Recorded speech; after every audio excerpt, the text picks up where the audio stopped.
Bueno, muy buenas tardes. Estamos en el segundo encuentro de la asignatura, que ya ni me acuerdo cómo es que se llama, algo así como Revisión de los Derechos Humanos, Profundización y Análisis de Casos,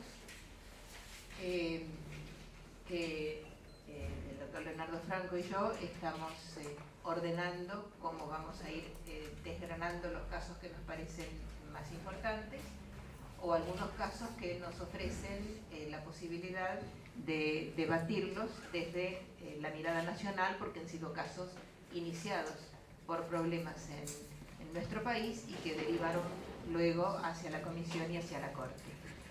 En el día de hoy vamos a trabajar un fallo que ha sido importantísimo, que es no solamente importante por sus aspectos resolutivos, sino importante por la doctrina que emana de sus fundamentos.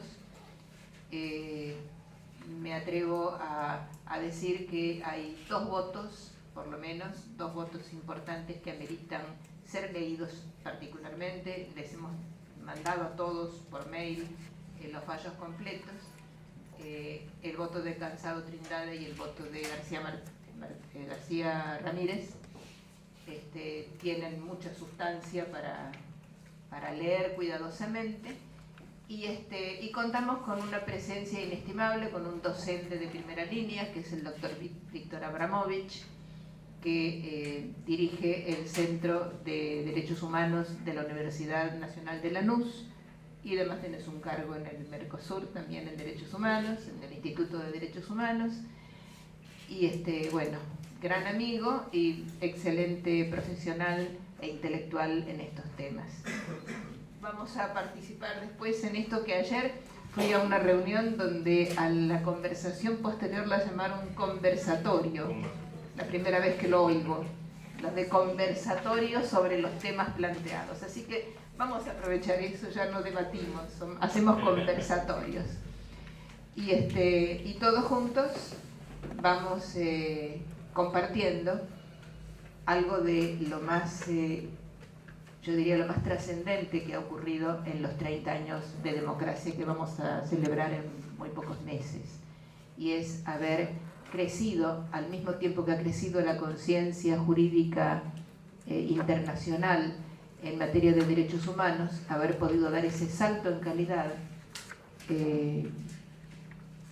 con la reforma constitucional del 94, pero con un fallo previo de nuestra Corte de Justicia Nacional, el famoso fallo Medellín contra Sofovich, un fallo que también tiene su tela para abordar.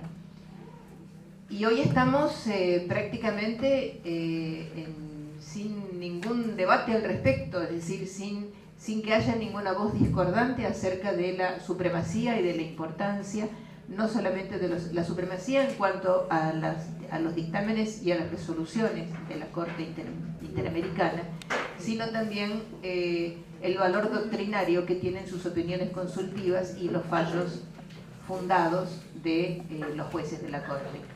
Leonardo, que ha sido uno de los jueces de Corte, puede dar fe de cómo se ha trabajado intelectualmente para dar una doctrina a todo nuestro continente que sigue siendo material de estudio. Tomamos hoy entonces el caso Barrios Altos contra Perú, más todo lo que eso signifique, y le vamos a dar la palabra al doctor Abramovich, a quien le agradecemos ya desde ahora, más te vamos a agradecer al final. ¿Están grabando? Perfecto. Bueno, buenas tardes. Primero, agradecer a Alicia por la invitación, felicitarlos también por el inicio de las actividades del Instituto de Estudio y Formación de la Defensoría de la Ciudad. También volver a la Defensoría en la que trabajé hace muchos años, en la gestión de Alicia Oliveira. Nunca se va.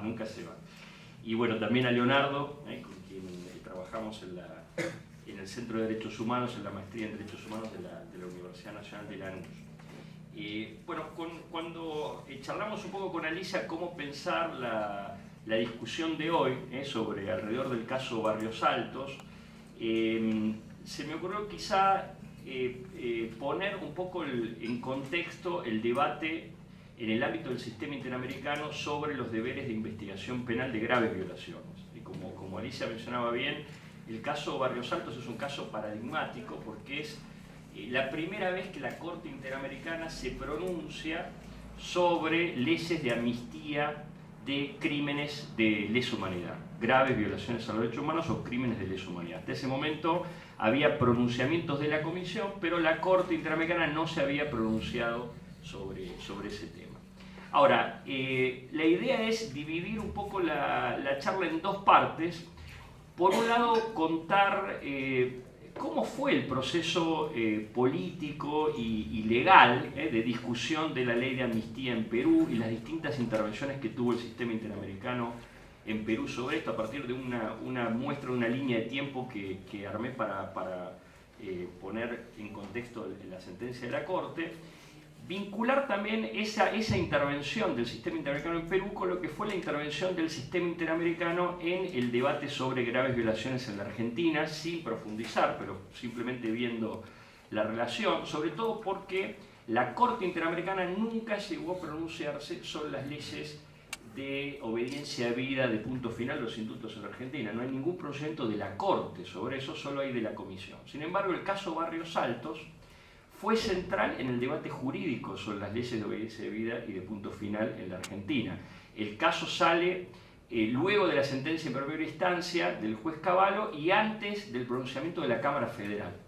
En el mismo año que sale Barrios Altos se pronuncia la Cámara Federal de la Argentina y ya el caso Barrios Altos es un antecedente fundamental de la declaración de inconstitucionalidad de las leyes por la Cámara Federal. Y luego vuelve a ser un argumento importante en la sentencia de la Corte Suprema Argentina en el caso Simón. Entonces, creo que sirve cuando uno analiza casos, sobre todo casos del sistema interamericano, ver cómo los procesos que se dan en el ámbito internacional se vinculan con los procesos legales y políticos que se dan a nivel nacional, ¿no? Y cómo las mismas cuestiones van y vienen de la esfera internacional a la esfera local, ¿no? Y es importante mirar las normas, la jurisprudencia, pero también los actores que llevan los casos en la instancia internacional, pero que traen también sus decisiones y argumentan en los tribunales nacionales, y mirarlos en términos de procesos, o sea, ir viendo esos procesos. Algo que no se puede hacer en todos los casos, pero creo que sí se puede hacer en relación con el tema de deberes de investigación penal de graves violaciones. Entonces la idea es empezar por eso, y en la segunda parte de la charla, si es que no se me va 2 o 3 horas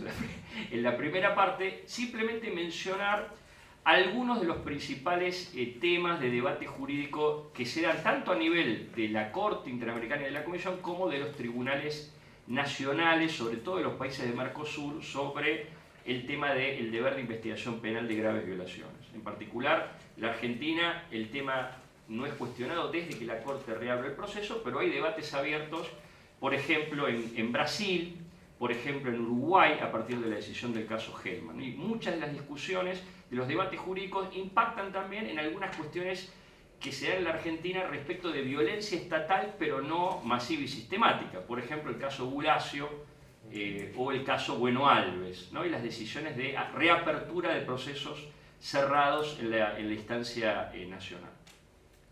Espero que esto no sea demasiado ambicioso para el tiempo. ¿Cuánto tengo? Pero bueno, empiezo y veo hasta dónde llego. Estamos hasta las 20. Está bien. Igual Bulacio y Bueno Alves y lo van a volver a... el caso Muammer también lo vamos a van a volver, perfecto. Porque hacen a la situación argentina. Está bien. Y ameritan un debate aparte. Perfecto, perfecto. Yo simplemente paso por encima de esas discusiones. A ver, muy brevemente,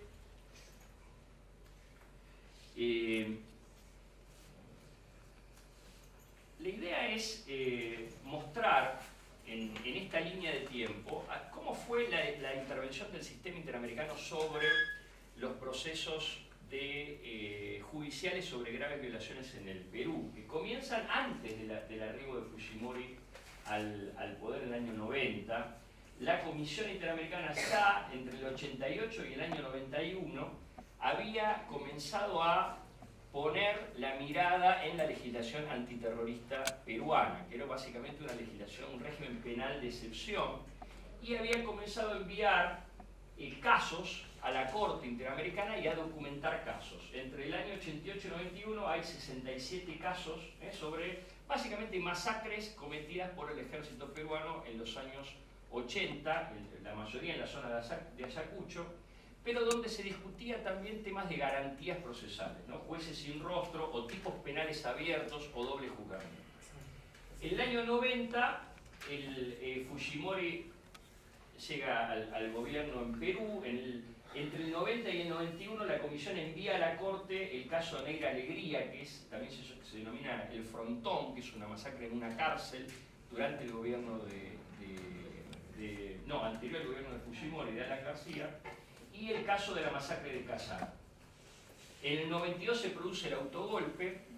En el año 95, ustedes habrán visto, comienza el proceso penal en los tribunales civiles sobre la masacre de Barrios Altos. La masacre de Barrios Altos había sido en el año 91, es una masacre cometida por el grupo Colina, que ingresa a una casa de departamentos en las afueras de Lima, en uno de los barrios en las afueras de Lima, con información de inteligencia que indicaba que ahí iba a haber una reunión de Sendero Luminoso. El lugar van a uno de los pisos donde había una reunión de consorcio, estaban organizando una reunión de consorcio, entran, disparan directamente, matan, ejecutan sumariamente a varias personas así, y la causa queda sin investigación penal porque es el fuero militar el que reclama competencia y empieza a investigar sin investigar, o sea, sí, absorbe la competencia del caso pero no avanza en la investigación.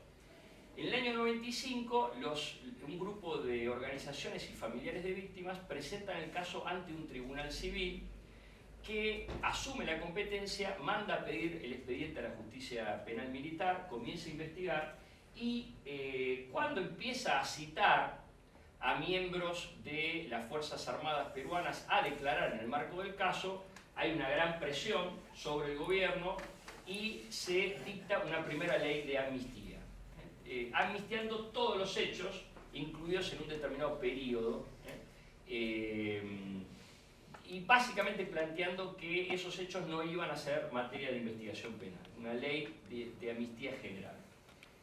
La jueza que estaba investigando el caso declara la invalidez de esa ley de amnistía, la declara contraria a la Constitución peruana e incluso en su decisión invoca argumentos de derecho internacional. Entonces el Congreso, en una movida que se hace casi en un día, dicta una segunda ley de amnistía aclaratoria de la ley anterior, que básicamente lo que hace es decir, esta amnistía, las amnistías fijadas respecto de crímenes cometidos en el marco de la lucha contra insurgentes son no revisables por los jueces, son no revisables judicialmente. La jueza vuelve a decretar la invalidez de la amnistía y creo que había 2 imputados apelan ante la Cámara. El fiscal de Cámara mantiene la acción penal, plantea también la inconstitucionalidad de la amnistía, y la Cámara primero y luego la Corte Suprema ratifican la validez de la amnistía y indican que la jueza se había extralimitado en sus funciones. Todo eso pasa en el año 95, en el mismo año. En ese año, entonces, un grupo de organizaciones de derechos humanos peruanas que estaba agrupada en la coordinadora decide que este es un caso paradigmático para discutir no solo las violaciones de derechos humanos en el Perú, sino también el rol del Poder Judicial y el alcance de la amnistía. Se juntan, por primera vez, presentan un caso firmado por todas las principales organizaciones, APRODE, pero también IDL y la coordinadora, que es una especie de organización de segundo grado, lo presentan ante la Corte en el mismo año 95. En el año 97, la Comisión envía a la Corte Interamericana otro caso sobre el Perú, muy polémico, sobre investigación de delitos de terrorismo, donde se discute básicamente jueces sin rostro, tipos penales abiertos, que es el caso Castillo-Petrucci, que además involucraba a 3 personas acusadas de integrar Sendero Luminoso que eran chilenos. La Corte, en el año 90, ahí está el 99 al final, pero es en el año 98, la Comisión Interamericana hace una visita al Perú, invitada por el propio gobierno de Fujimori. Es una visita donde documenta varios problemas de derechos humanos, pero entre otros la práctica sistemática de desaparición forzada, torturas, ejecuciones, el funcionamiento del fuero penal militar y de la legislación antiterrorista de emergencia en Perú. Y eso al mismo tiempo empieza, ya la situación de roce entre la Comisión y el gobierno peruano se hace mucho más profunda. En el año 99 sale la condena a Perú en el caso Castillo-Petrucci, y la Comisión envía a la Corte también dos casos que son paradigmáticos de violaciones de derechos humanos en el Perú durante el gobierno de Fujimori. El caso de Ilcher Bronstein es un caso de la confiscación de un medio de comunicación, y el caso del Tribunal Constitucional, que era un caso donde se discutía la remoción por un juicio político arbitrario de los miembros del Tribunal Constitucional peruano y su cambio por otro tribunal. Sobre todo ante la decisión de Castillo-Petrucci, que es una decisión que tiene mucho impacto en la opinión pública y que el gobierno utiliza muy bien con argumentos nacionalistas, porque aparte eran 3 chilenos los beneficiados por la decisión, se construye la argumentación del Perú para salir del sistema interamericano, retirar la aceptación de competencia contenciosa de la Corte. Hay un primer dictamen, una discusión pública, y finalmente Perú en el año 99, en el mismo año 99, retira la aceptación de competencia de la Corte, ¿no? Y se discute, se comienza a discutir también el proceso electoral peruano, ¿no? Una nueva candidatura de Fujimori para otra elección. En el año 2000, el gobierno peruano devuelve la demanda que la Corte Interamericana le había transmitido del caso Barrios Altos. Va el embajador peruano ante la OEA, ante la Corte Interamericana, en Costa Rica, y devuelve la demanda diciendo que Perú ya no reconoce la competencia de la Corte. Pero la Corte en ese momento hace un análisis sobre el alcance del retiro de competencia peruano y llega a la conclusión de que, más allá que Perú se hubiera retirado de la aceptación de competencia, mantenía competencia respecto de los casos en trámite al momento del retiro de la competencia peruana. Y por lo tanto sigue adelante con el caso Barrios Altos y con otros casos que tenía pendiente de tramitación contra el Perú. En el año 2000, la Comisión presenta el informe de la visita que había hecho en el año 98, que había completado con distintas audiencias en el año 99, y lo presenta ante la Asamblea de la OEA en Canadá, donde el tema de la democracia y los derechos humanos en el Perú se discute, entre otras cuestiones porque había impugnaciones sobre el proceso electoral peruano. No tengo tiempo de describir mucho lo que fue el proceso político posterior a las denuncias de fraude, la aparición de videos que comprometían a varios funcionarios del gobierno y en particular a quien era un poco el que coordinaba las operaciones de inteligencia y contrainsurgencia, que era Vladimiro Montesinos. Eso genera una serie de marchas populares contra el gobierno, y finalmente Fujimori termina renunciando y saliendo del país, y cae el gobierno de Fujimori. Ante esto, en el año 2001, asume el gobierno peruano quien era el presidente del Congreso, Valentín Paniagua, e inicia un proceso de transición en Perú. La primera decisión que toma Valentín Paniagua es el retorno al sistema interamericano de derechos humanos. Y ese retorno al sistema interamericano de derechos humanos implica varias cuestiones. Por un lado, iniciar procesos de solución amistosa respecto de 70 casos que estaban pendientes en la Comisión Interamericana de Derechos Humanos. Casi todos eran casos de graves violaciones, crímenes de lesa humanidad. Algunos eran casos de personas condenadas sin respeto del debido proceso en el marco de la legislación antiterrorista peruana.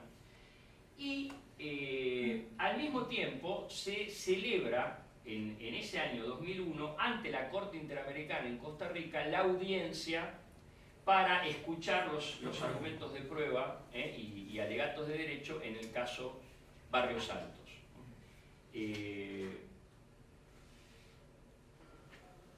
¿Qué pasa en esa audiencia? Por un lado, el gobierno peruano de transición, en ese momento el ministro de de Justicia de Valentín Paniagua es hoy juez de la Corte Interamericana, Diego García Sayá, que es el actual presidente de la Corte Interamericana, es en ese momento ministro de Justicia de Valentín Paniagua, después de ser canciller del gobierno siguiente de Toledo. Reconoce responsabilidad internacional del Perú por la masacre de Barrios Altos. Reconoce los hechos, se compromete a reparar económicamente a las víctimas, plantea que parte de la agenda del gobierno de transición es impulsar una comisión de la verdad, aunque todavía se comienza a definir la idea de la comisión que se va a implementar con el primer gobierno posterior a la transición de Paniagua, que es el gobierno de Toledo, que crea formalmente la Comisión de Verdad y Reconciliación en el Perú.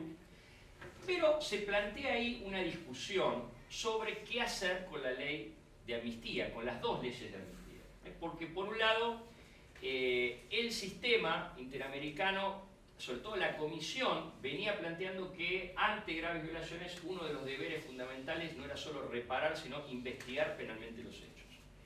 El gobierno plantea que no puede, en el marco del proceso de solución amistosa, asumir el compromiso de investigación penal de los hechos porque existe un obstáculo, que es la ley de amnistía dictada durante el gobierno de Fujimori, que la única forma de dejar sin efecto las amnistías es la declaración de invalidez por los tribunales peruanos.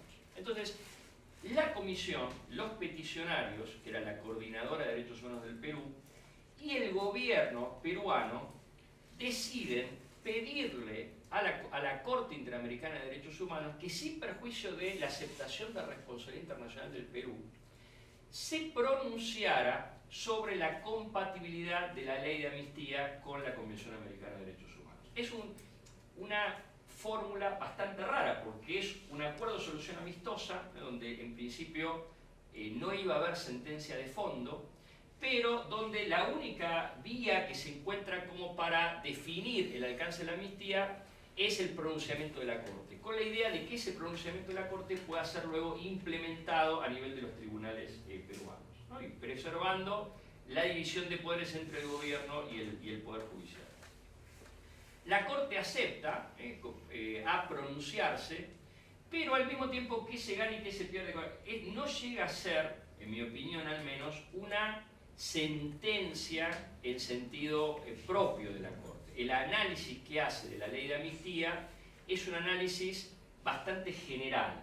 Sienta el principio, pero no desarrolla todavía ni siquiera cuál es la idea, cuál es el concepto de graves violaciones y cuáles son los fundamentos plenos de derecho internacional sobre la incompatibilidad de las amnistías con la Convención Americana. Quizá en los votos concurrentes, sobre todo los que mencionaba Alicia, de Cansado Trindade y de Sergio García Ramírez, hay un mayor desarrollo de los principios en la materia. Pero la Corte se limita básicamente a plantear la incompatibilidad de leyes de amnistía, normas de prescripción, eximentes de responsabilidad penal para oponer al avance de investigaciones de tipo penal sobre graves violaciones de derechos humanos, que no define tampoco, no está claro cuáles son esas graves violaciones, aunque enumera algunos delitos: tortura, ejecuciones extrajudiciales y desaparición forzada de personas.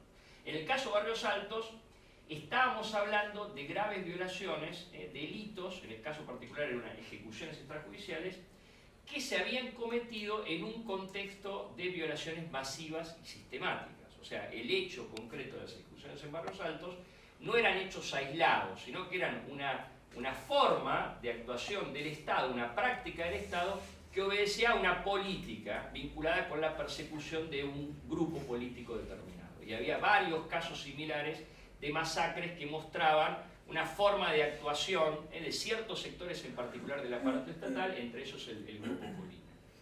Pero la sentencia de Barrios Altos es como que fija el principio de la incompatibilidad de las leyes de amnistía, de prescripción, los eximentes de responsabilidad respecto de graves violaciones a los derechos humanos, pero no avanza mucho más en el desarrollo de qué se entiende por una grave violación, qué pasa con la aplicación del principio de prescripción en relación con el principio de legalidad, hasta dónde llega el deber de reapertura cuando están en juego, por ejemplo, cuestiones como la cosa juzgada, el ne bis in idem, etc. Eso se va a ir desarrollando en sentencias posteriores de la Corte que de alguna manera retoman Barrios Altos y profundizan la jurisprudencia de Barrios Altos, ¿no? Como por ejemplo, y luego voy a referirme a alguna de esas, el caso Almonacid con Chile, el caso Gómez Lund contra Brasil, el caso Hellman contra Uruguay, o una serie de decisiones, por ejemplo, el caso Tío Tojín de Guatemala o Ibsen Cárdenas de Bolivia y algunos otros casos donde se profundiza esa primera decisión de Barrios Altos. Algunas cuestiones importantes para retomar el proceso político peruano después de Barrios Altos. La sentencia de Barrios Altos tiene una especie de exequatur de la Corte Suprema Peruana, que directamente la considera autoejecutable y ordena, en función de la sentencia de la Corte, reabrir automáticamente todos los procesos penales que habían sido cerrados en función de la amnistía. Y esto ocurre, se comienzan a abrir todos los procesos penales que habían sido cerrados en función de la aplicación de las dos leyes de autoamnistía. Y al mismo tiempo, ya en el año 2003, comienza a funcionar la Comisión de Verdad y Reconciliación, que empieza a documentar una serie de hechos y a enviarlos a la justicia, lo cual refuerza el avance de ese proceso de justicia penal sobre graves violaciones en Perú. Extiendo el proceso hacia el año 2006 y 2007 porque se producen también dos hechos importantes. En el año 2006, la Corte Interamericana condena a Perú, el Perú ya gobernado por el gobierno de Toledo, un gobierno que había dejado atrás el régimen de Fujimori, por otro caso que era paradigmático, igual que el caso Barrios Altos, que es el caso de la masacre de La Cantuta, la muerte de estudiantes en una universidad, se denomina la Universidad de La Cantuta, con la desaparición de los cuerpos. Casos paradigmáticos vinculados con el funcionamiento del aparato de inteligencia peruano durante el gobierno de Fujimori. Un dato interesante es que cuando la Corte Interamericana condena al Perú en el caso de La Cantuta, Fujimori había regresado de Japón y se encontraba en Chile. Y las autoridades de la Fiscalía peruana estaba pidiendo a Chile la extradición de Fujimori al Perú. Se había iniciado el proceso de extradición de Fujimori a Perú. Fujimori llega a Chile porque cree que el tratado de extradiciones entre Chile y Perú lo iba a proteger y que la Corte Suprema chilena no lo iba a extraditar y eso le permitía estar cerca del Perú y empezar a actuar políticamente en pos de lograr, digamos, una ley de amnistía.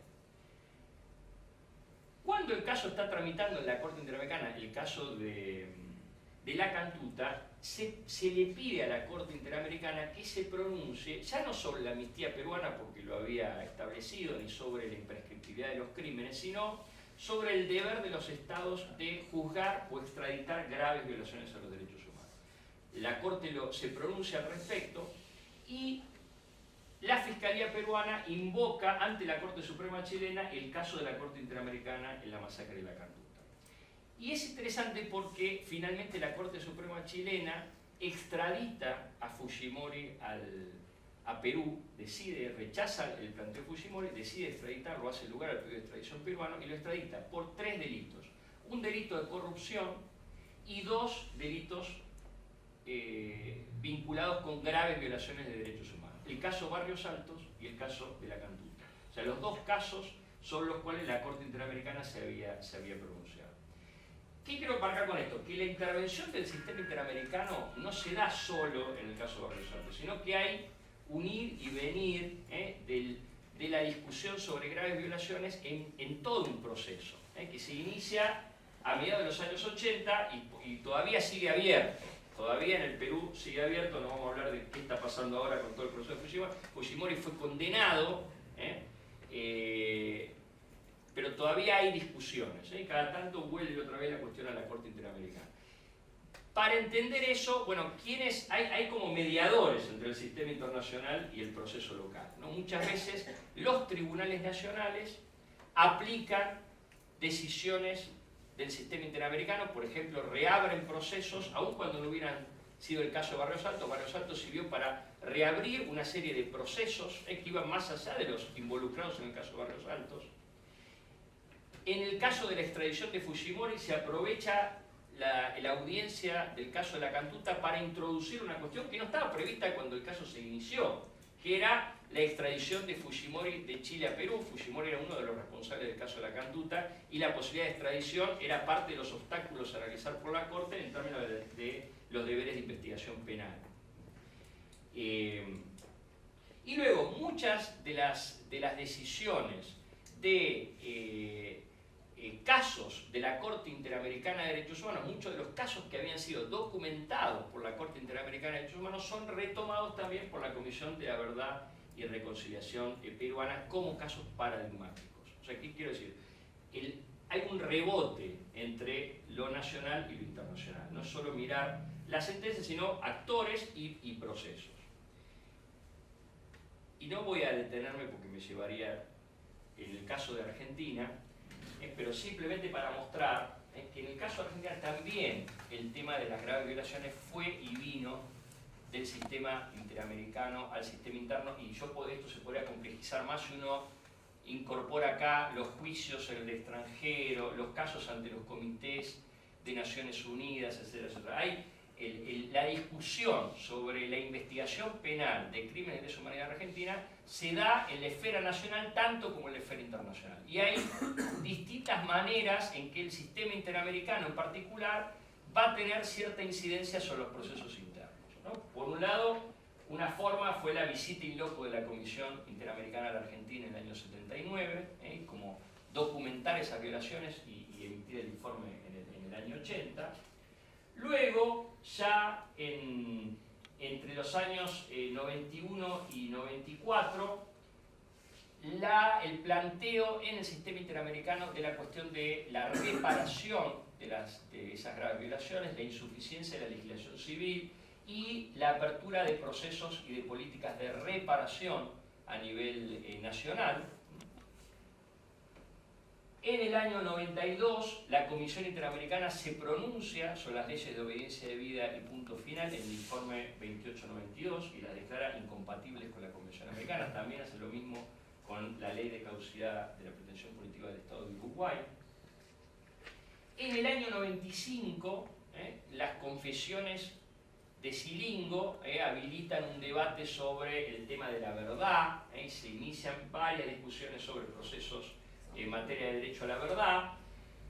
La Corte Suprema cierra en una primera instancia la posibilidad de averiguación de la verdad en el caso de la PACO, se va al sistema interamericano y se logra un acuerdo de solución amistosa en el caso de la PACO, que al mismo tiempo va a ser utilizado como argumento para reabrir procesos judiciales sobre derecho a la verdad en el ámbito interno. O sea, entre otras cuestiones, se considera el informe 2892, pero también la jurisprudencia que la Corte había fijado sobre graves violaciones y deberes de garantía en el caso Velázquez Rodríguez del año 88.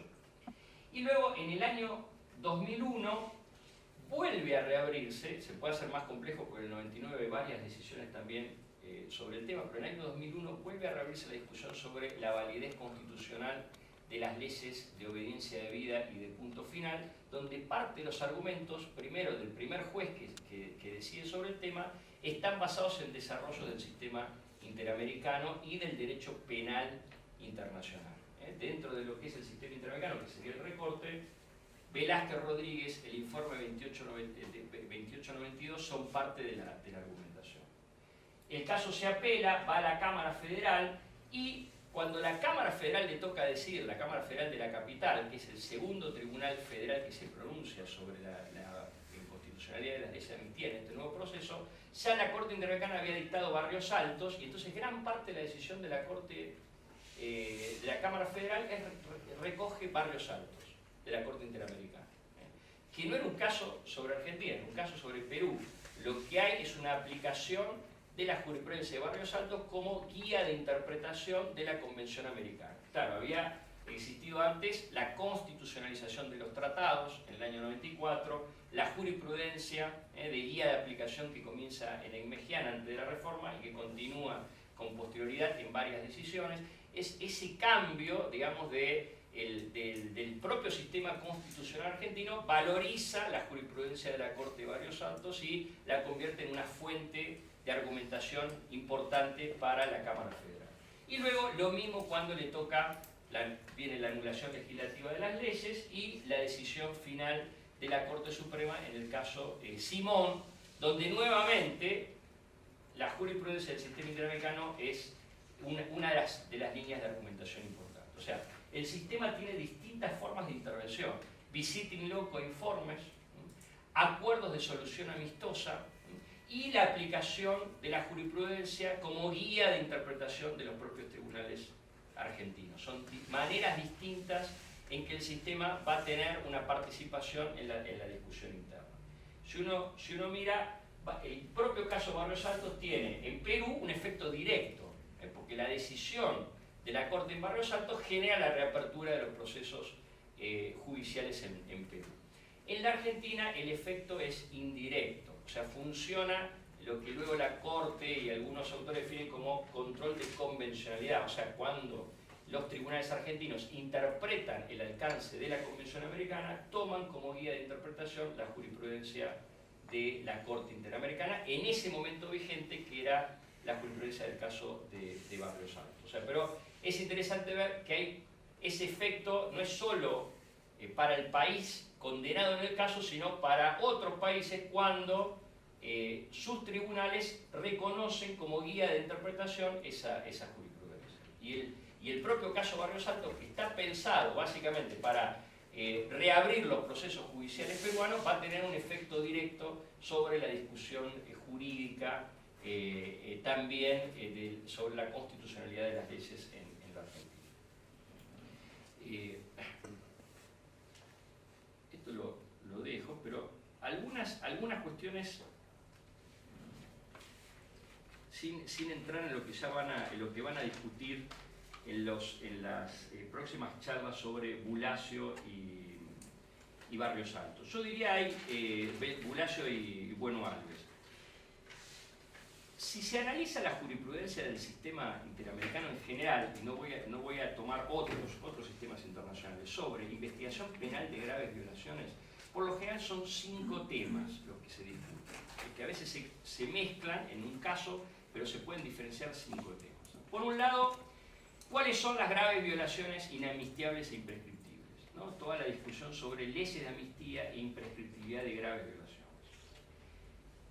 Yo diría que hay una segunda cuestión, que es la relación entre imprescriptibilidad y principio de legalidad penal. O sea, cómo compatibilizar la aplicación de una regla de imprescriptibilidad con el principio de legalidad penal. Y esto es parte de los debates todavía abiertos en varios países que están discutiendo reapertura de procesos judiciales. Por ejemplo, es el debate en Uruguay entre la Corte Interamericana que dicta el fallo Hellman y la Corte Suprema de Uruguay en una decisión reciente de este año que se niega a reabrir y a aplicar normas de imprescriptibilidad porque considera que violan el principio de legalidad. Voy a ir luego muy brevemente a ese tema. O sea, la cuestión de imprescriptibilidad y principio de legalidad es uno de los grandes debates todavía no cerrados en el sistema.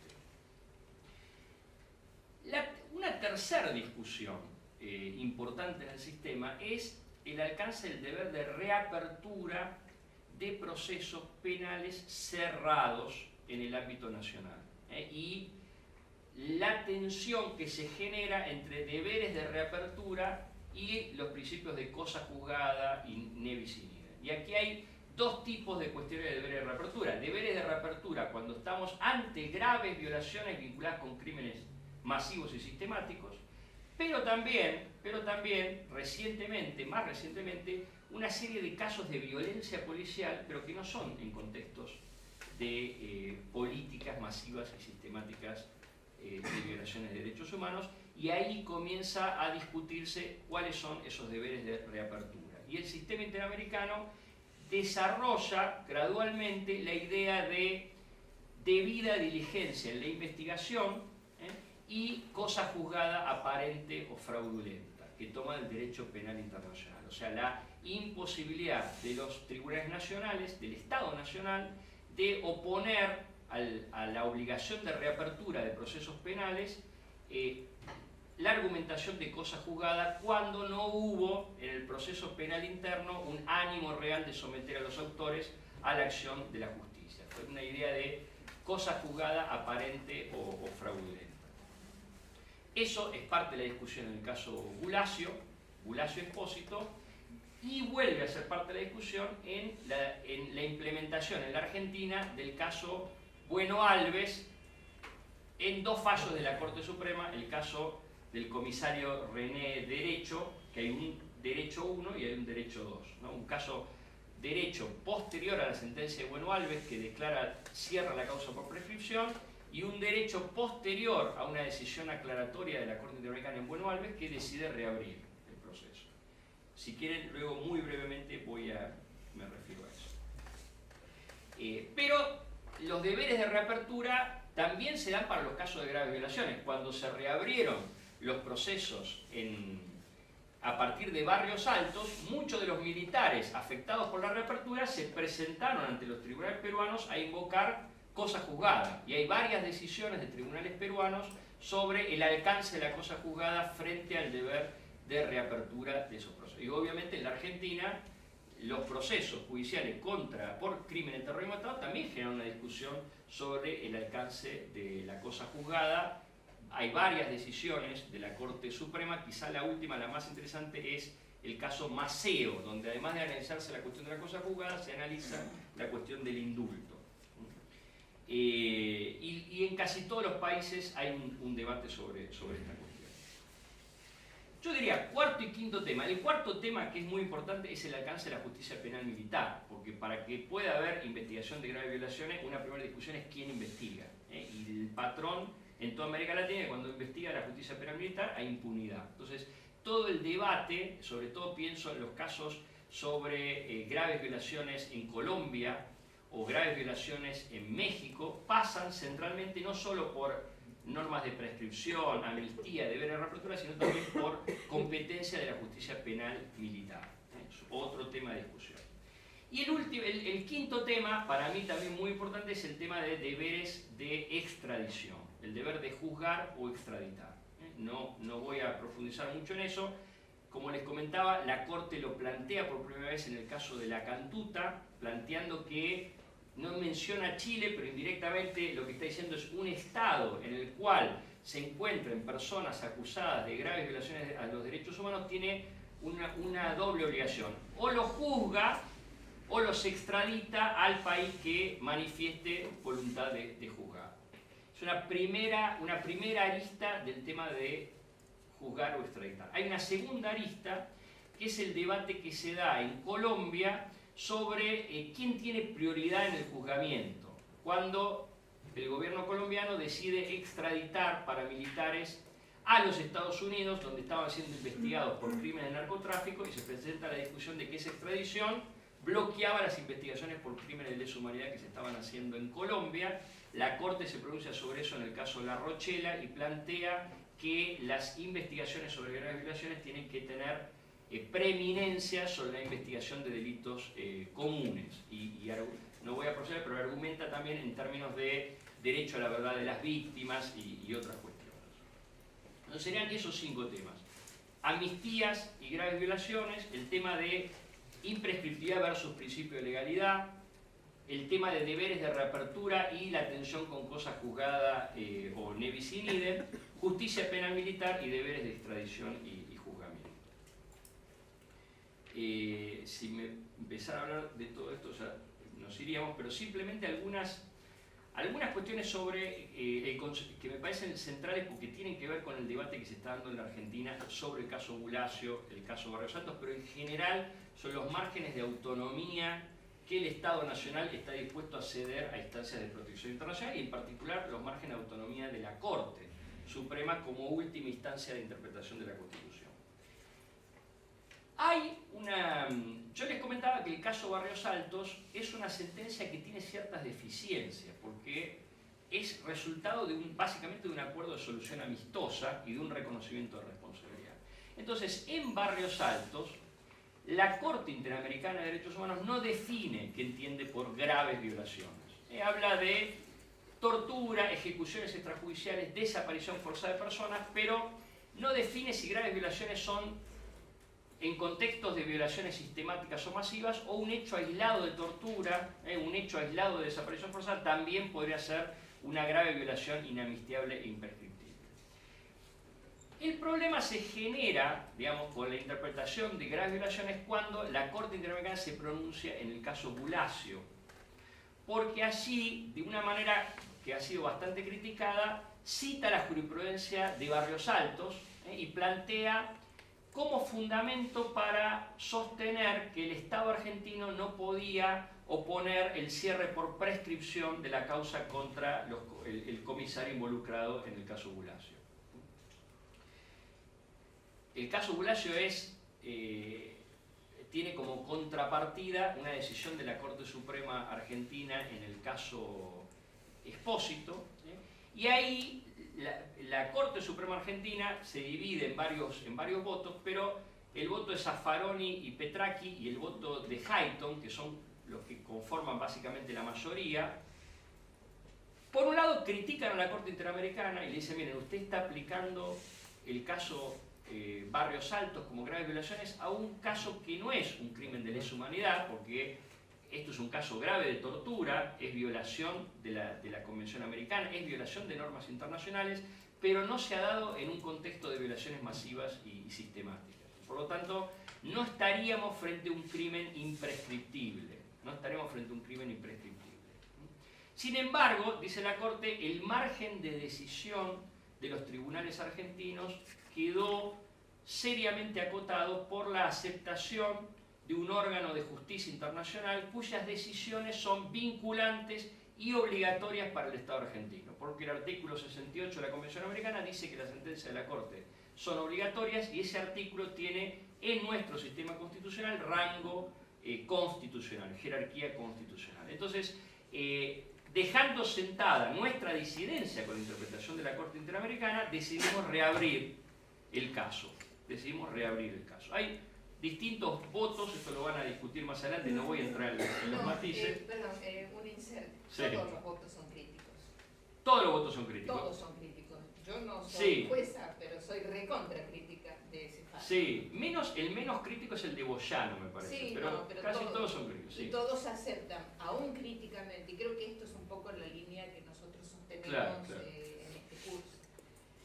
No nos vamos a privar de las críticas a los fallos, ni a los locales ni a los internacionales. Pero en el caso de los fallos internacionales, de la Corte Interamericana, la crítica no quiere decir la inadmisibilidad del fallo, sino por el contrario, críticamente, pero va a predominar el compromiso del país, el compromiso estatal a nivel de la comunidad jurídica internacional de respetar y cumplir los fallos de la Corte.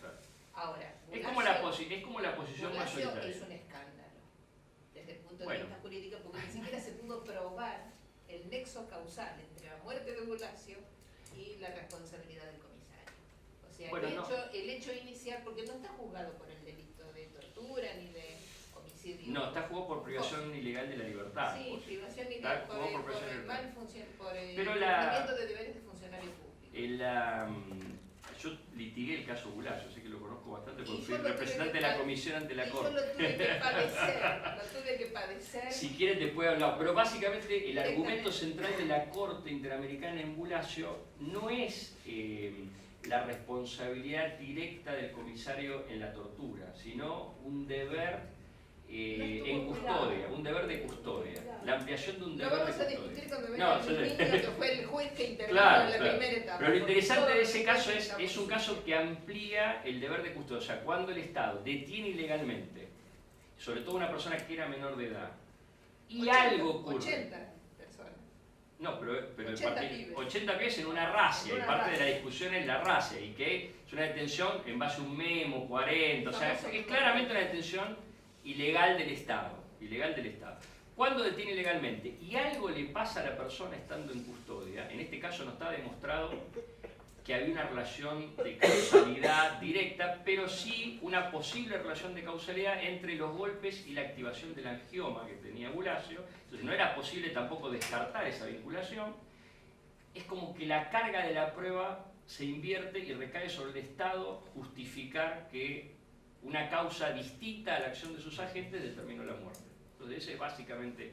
Pero más allá del tema de la vida, lo que juega en Bulacio también es la ineficacia de los procesos judiciales internos, ¿no? Había habido una causa por homicidio cerrada, la causa por privación de libertad llevaba casi 10 años sin elevación a juicio, había varias cuestiones de demora irrazonable de los procesos.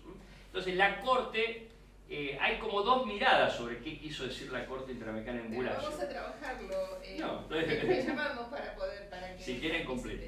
Pero básicamente porque es un caso no solamente importante. Bulacio ocurre en el año 91. Claro. Y estamos todavía en el 2013 discutiendo Bulacio. No, es que Bulacio sienta como un primer punto, porque fíjense que la crítica que hace la Corte Suprema Argentina la crítica que hace la Corte Suprema Argentina a la Corte Interamericana no es una crítica que cae en el vacío, porque el siguiente caso que resuelve la Corte Interamericana es el caso Almonacid, y ahí la Corte, que es un caso de violaciones masivas sistemáticas, una ejecución extrajudicial en Chile, pero ahí de alguna manera la Corte Interamericana cambia la manera de construir el análisis sobre la aplicación de la ley de amnistía, porque lo primero que dice es, para analizar si estamos frente a un delito inamnistiable e imprescriptible, lo que tenemos que empezar a analizar es qué características tiene esta ejecución, y si cumple o no con los requisitos de los crímenes de lesa humanidad. Y lo que hace es analizar en qué medida la ejecución de Almonacid, que es la ejecución de un dirigente político en plena dictadura chilena, es parte de un patrón de violaciones masivas y sistemáticas. De manera que a partir del caso Almonacid, como que la Corte comienza de alguna manera a acotar los crímenes que para el sistema interamericano son inamnistiables e imprescriptibles. Empieza a decir... Te quiero hacer una pregunta, Víctor. En el tema de la amnistía, de la primera amnistía y la segunda amnistía en el caso de los Santos, ¿eran autoamnistías o eran amnistías legales, digamos? Eran autoamnistías. Eran autoamnistías. Y parte de la discusión que se genera en Barrios Altos, hay un pedido de aclaración. Incluso hay varios artículos que se escriben sobre la decisión de la Corte, uno muy interesante. Digo, porque es diferente a las amnistías de Uruguay.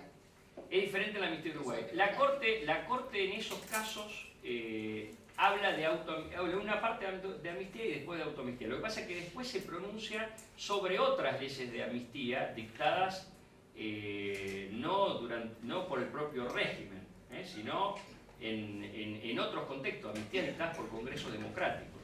Y sostiene que esos principios no son solo aplicables a las autoamnistías, sino que son aplicables a cualquier norma de amnistía de graves violaciones. Pero lo interesante me parece en este punto, el caso Almonacid también es una autoamnistía, pues es una amnistía dictada por el propio régimen chileno. El caso Hellman no, es una ley dictada por el Congreso. El pronunciamiento que hay sobre la Ley de Justicia y Paz en Colombia es una ley dictada por el Congreso. Los casos de El Salvador son leyes dictadas por el Congreso, o sea, por congresos, no por el mismo régimen que se perdona a sí mismo. Y ahí deja claro, digamos, que la imposibilidad de aplicar la amnistía no tiene que ver con el órgano que dicta la norma, sino con la naturaleza de los crímenes y con los derechos de las víctimas que están en juego en esos crímenes. Pero lo interesante me parece a mí que a partir de Almonacid circunscribe un poco el concepto de graves violaciones, porque si Bulacio hubiera sido la jurisprudencia mayoritaria, uno diría el elenco de crímenes imprescriptibles inamnistiables sería muy amplio, porque podrían ser hechos individuales, inamnistiables e imprescriptibles. En Almonacid lo comienza a circunscribir. Aclara aún más el tema en un caso posterior, que es el caso también de Argentina de Bueno Alves, donde ahí está diferenciando dos situaciones. Cuando son casos de violencia estatal, tortura, desapariciones forzadas o ejecuciones extrajudiciales, incluso regidos por normas específicas de derecho internacional, son crímenes de derecho internacional, pero no se dan en un contexto masivo y sistemático, y esto todavía es un tema que está abierto, porque hay que ver cómo sigue la propuesta de la Corte. Bueno, Alves es un caso de una persona torturada, golpeada por la policía, torturada por la policía federal, donde se tramita el proceso interno y se llega a una condena de la Corte Interamericana. Hay todo un debate, no voy a entrar mucho en el detalle del caso, pero sí, es un caso argentino. Bueno, Alves es la contracara. Bueno, Alves es el nombre de la víctima, el nombre del comisario, pues siempre el nombre de la víctima es afuera, es de... ¿cómo se llama? René Derecho. René Derecho. Es el caso de René Derecho. El caso de René Derecho. Hay un ir y venir de la Corte del caso a la instancia internacional, pero lo que me parece más interesante para la discusión, simplificando para abrir en todos los detalles, es no tanto la decisión de la Corte Interamericana en el caso, sino una resolución posterior de cumplimiento de decisiones, donde ahí se vuelve a plantear el tema del cierre por prescripción del proceso interno. La Corte Suprema Argentina, aún después que la Corte Interamericana había condenado a Argentina en el caso Bueno Alves, recibe, algo muy parecido a lo que le pasa en Bulacio, recibe por vía de apelación el expediente que viene trayendo de instancias inferiores la declaración de prescripción del caso y tiene que decidir sobre la prescripción. Y analiza básicamente que no era un caso de crimen de lesa humanidad, porque había tortura, pero no era esa tortura parte de una política, de un patrón sistemático dirigido a un grupo de personas determinadas. No estaba el elemento de sistematicidad ni de masividad. Por lo tanto, dice, acá no estamos frente a un crimen imprescriptible. Hay un derecho de debido proceso que está vinculado con que los procesos judiciales, el sometimiento al proceso penal no sea irrazonable, no demore irrazonablemente en el tiempo, que haya certeza, una decisión que dé certeza sobre la persecución penal del Estado en contra del imputado, y llega a la conclusión de que el caso está prescripto y lo declara prescripto.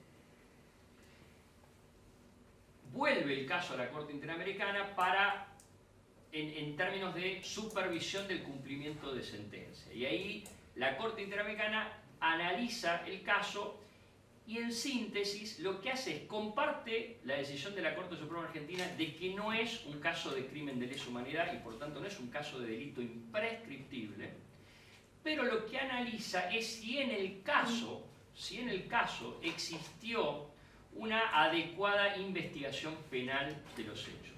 Y entra a analizar los antecedentes del caso, cómo se produjo la prueba, el reconocimiento de responsabilidad que el propio Estado había hecho por la negligencia en la investigación penal, y dice, cuando estamos frente a crímenes cometidos del aparato del Estado, aun cuando no sean crímenes de lesa humanidad que son imprescriptibles, inamnistiables, existe una obligación positiva de investigar con debida diligencia y de someter a la persona a la acción de la justicia, ¿no? Y lo relaciona con algunas decisiones que tenía sobre cosa juzgada aparente o fraudulenta, en particular el caso Carpio Nicol contra Guatemala, ¿no?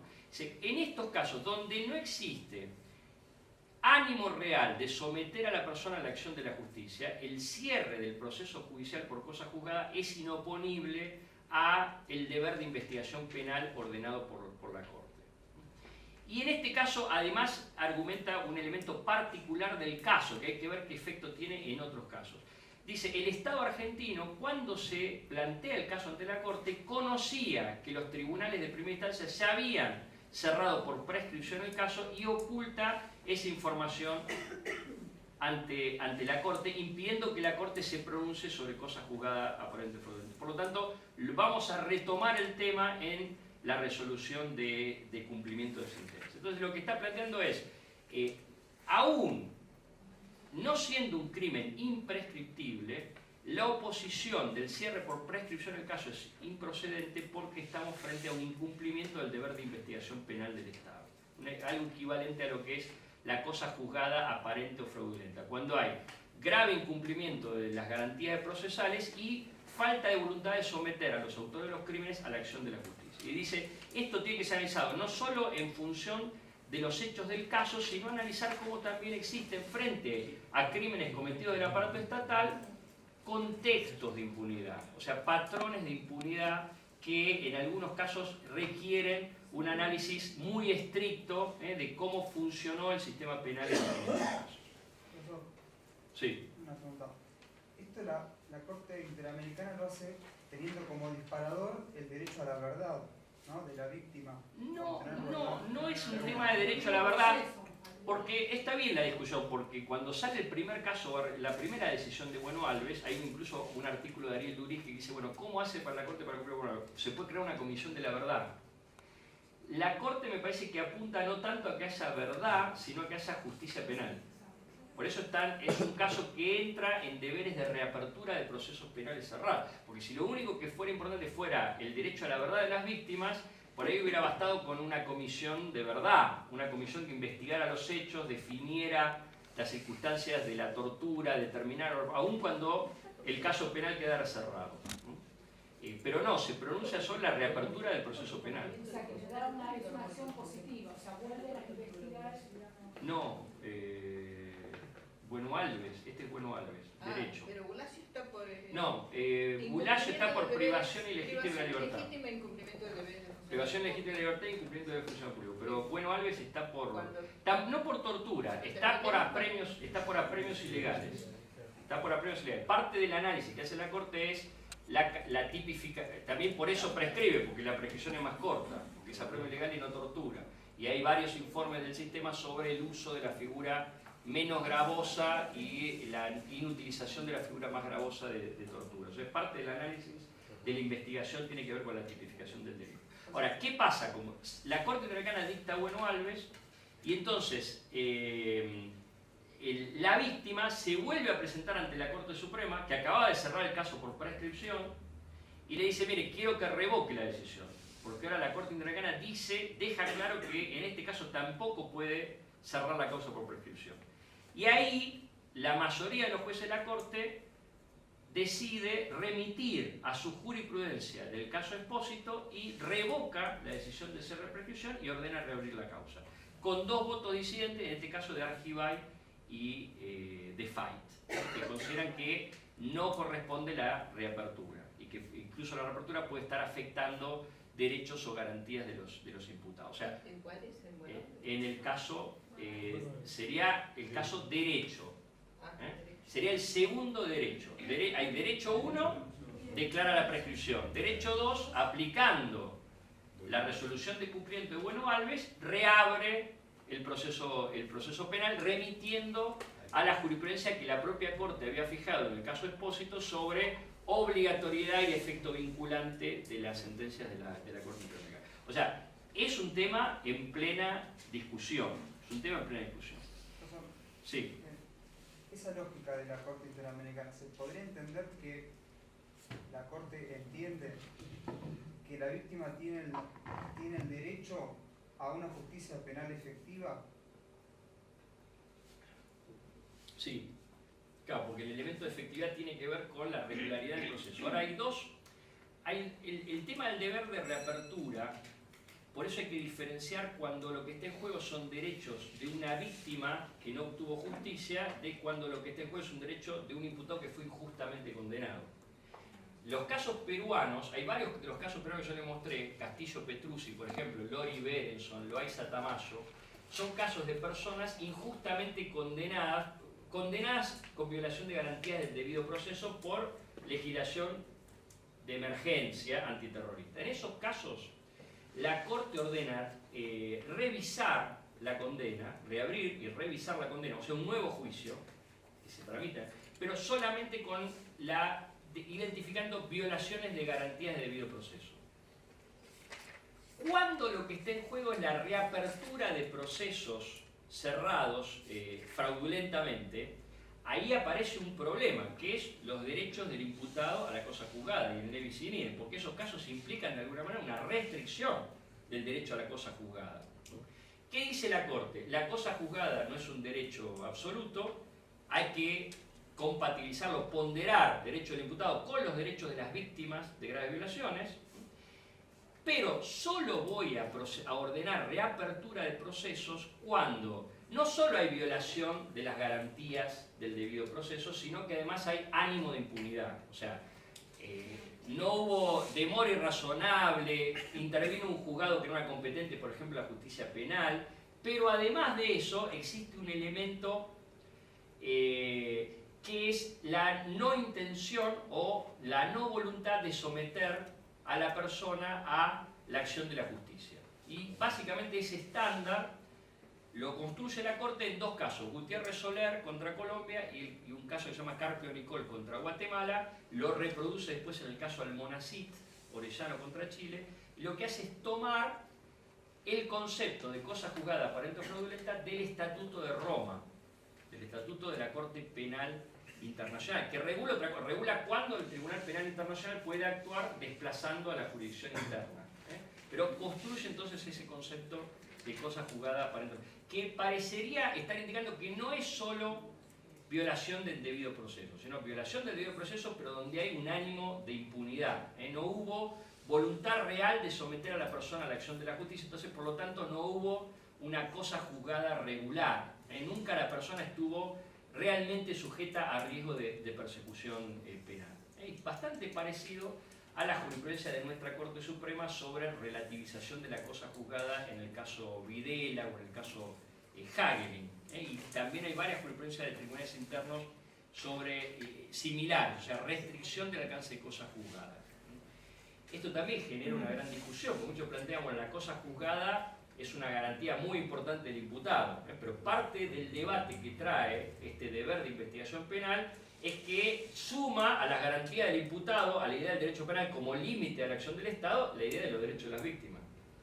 Entonces, la cosa juzgada no sería tan limitada, hay un límite. No sería tan absoluta, podría ser restringida en ciertas circunstancias. Por ejemplo, cuando el proceso fue irregular y lo que hay es un juicio donde nunca hubo intención real de someter al acusado a la acción de la justicia. Los derechos que han sido menoscabados por un proceso que no ha sido realmente de justicia. Que no ha sido realmente justicia. Y donde eso no trasciende, entonces es muy difícil entenderlo si uno no lo piensa así, ¿no? Es difícil entender. Y donde hay detrás también un principio de igualdad ante la ley. Porque uno no es más derecho penal, sino aplicación igualitaria de la ley penal. Pues se presupone que ciertos sectores están en desventaja en el acceso al sistema penal. Y hay ciertos sectores que están protegidos por el sistema penal, sobre todo cuando ciertos crímenes son cometidos desde el propio aparato del Estado. 20 de diciembre.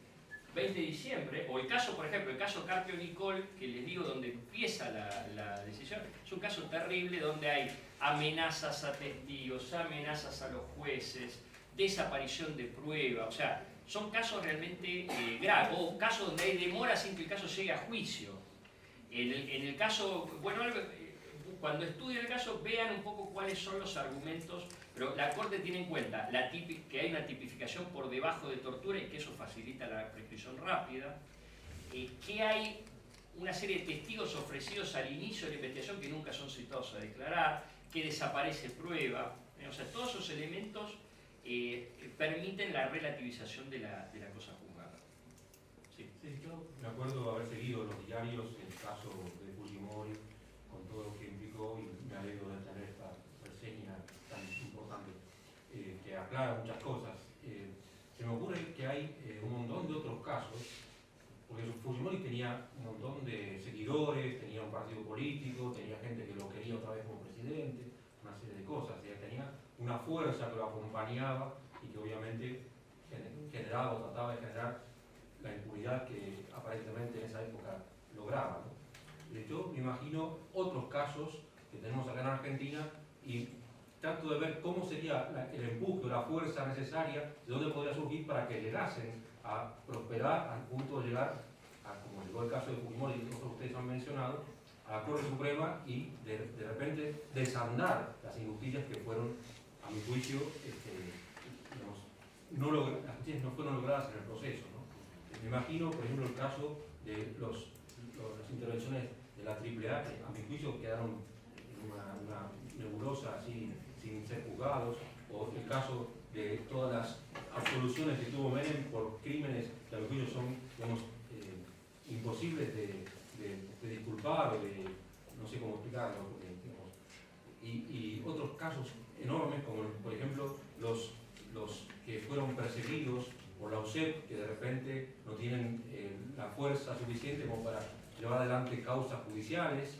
Y bueno, se cerró aparentemente el caso cerrando la UCEP, pero el responsable de los crímenes que ahí se cometieron sigue, digamos, en el gobierno de la ciudad. Y una serie de otras cosas que no tienen, a lo mejor, digamos, el conjunto de elementos necesarios como para llegar a trascender en los ámbitos en que fueron juzgados, y no se puede revisar sus sentencias, ¿no?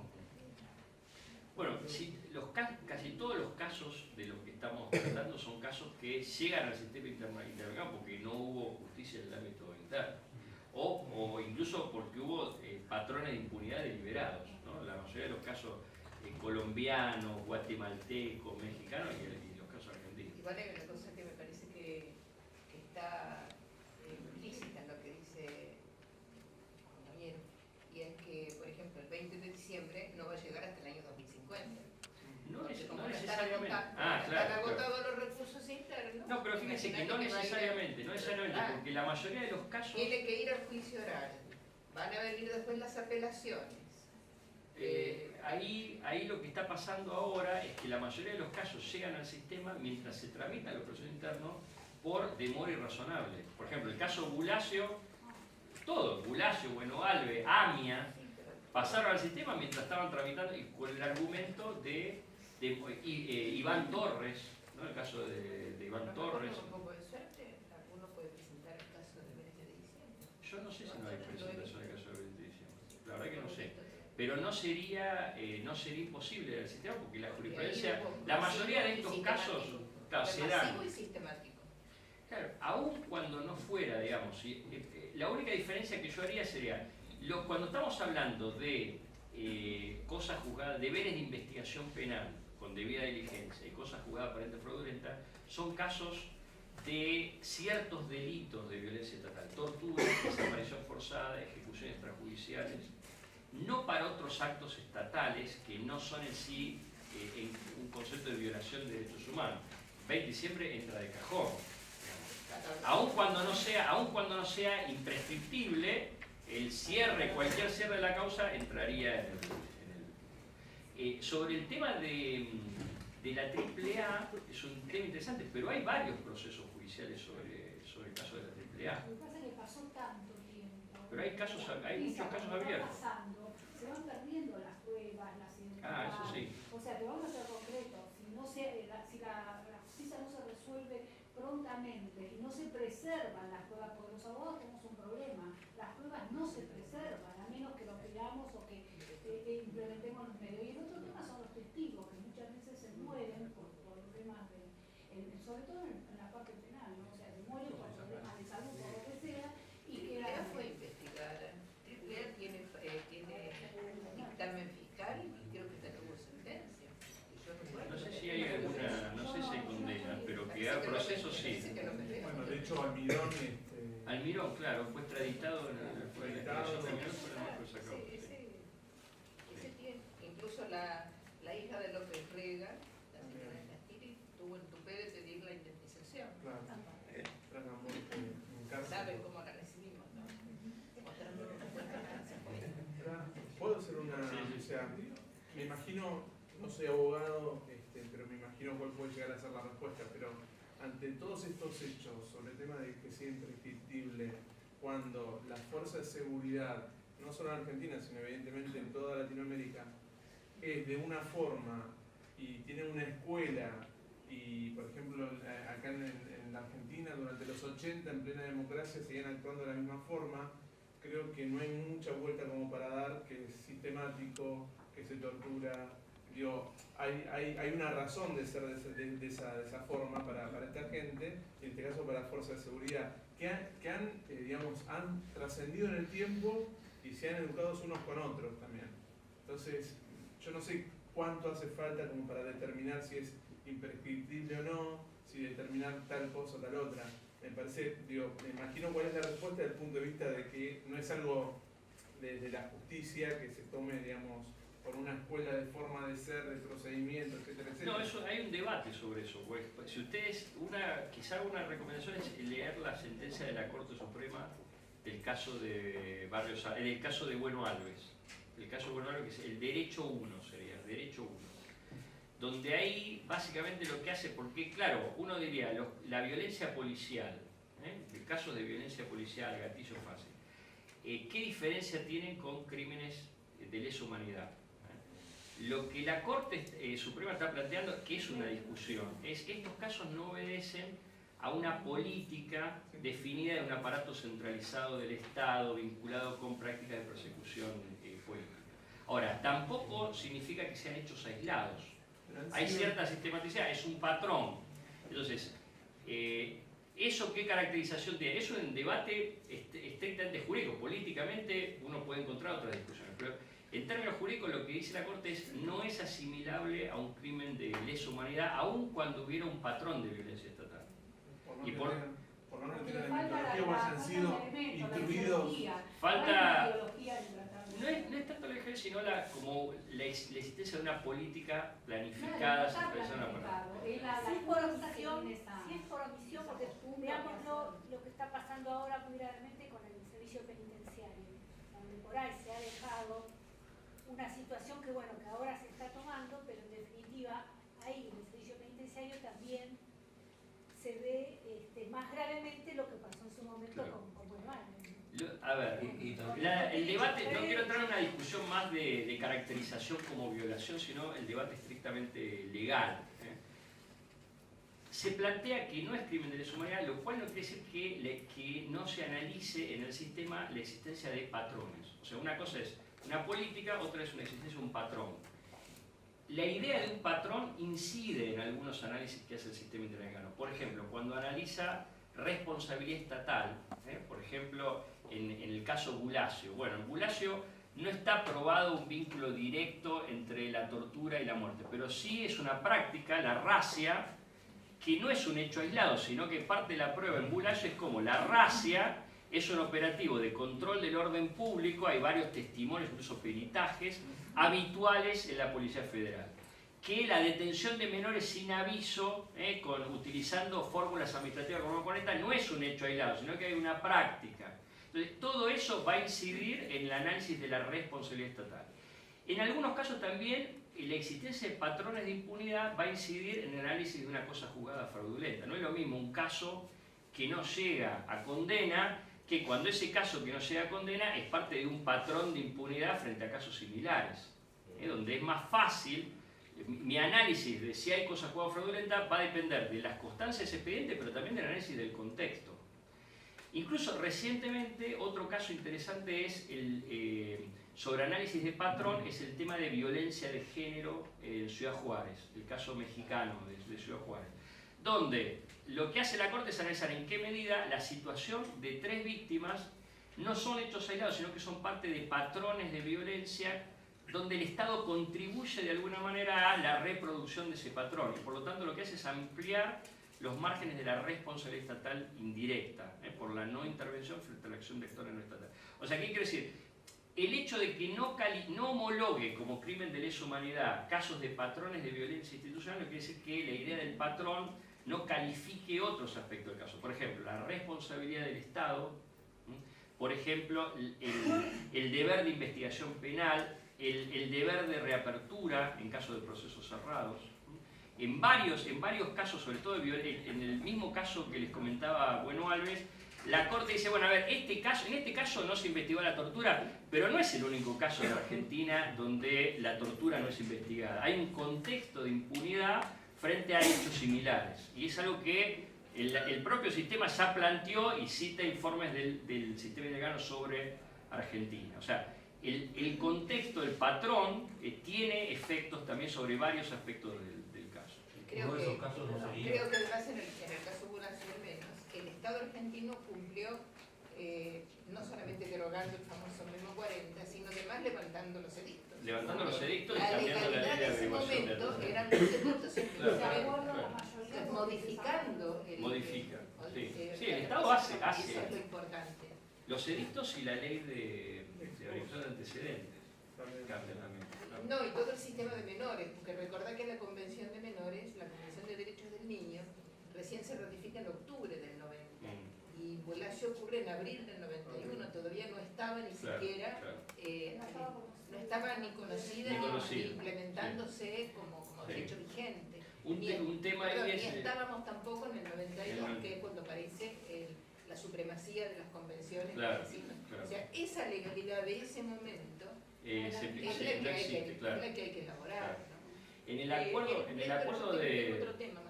acuerdo de solución amistosa de Bolaño incluso se plantea avanzar en la derogación de leyes, porque uno de los temas es facultades de detención policial. La derogación de leyes de averiguación de identidad.